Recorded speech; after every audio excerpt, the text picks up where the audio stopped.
चुलीच्या खाली अग्नी पेटवला जायचा, चुलीमध्ये वरी पातेलं किंवा जे काही शिजवायचा पदार्थ एखादी वस्तू ठेवली जायची आणि त्या वस्तूमध्ये मग तळायचं असेल तर तेल टाकलं जायचं आणि शिजवायचं असेल तर अन्न आणि पाणी टाकलं जायचं. ज्या वेळेला खालून अग्नी पेटला की अन्न गरम व्हायचं नाही, अगोदर भांड गरम व्हायचं. हे उदाहरण परमरक्षात लक्षात ठेवा. अगोदर काय गरम व्हायचं?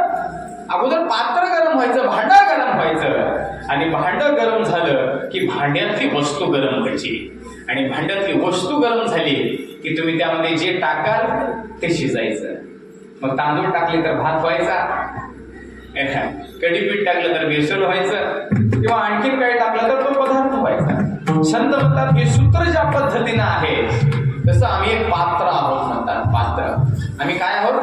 आम्ही एक पात्र आहोत. खालून लागलेला वनवाग्नी जो अग्नी आहे तो अग्नी म्हणजे आमचा क्रियाचार आहे आणि या पात्रातून ज्या वेळेला क्रियाचार रूपी अग्नीचं बळ मिळत जातं त्यावेळेला पात्रात असणारी जी वस्तू आहे ती शिजत असते.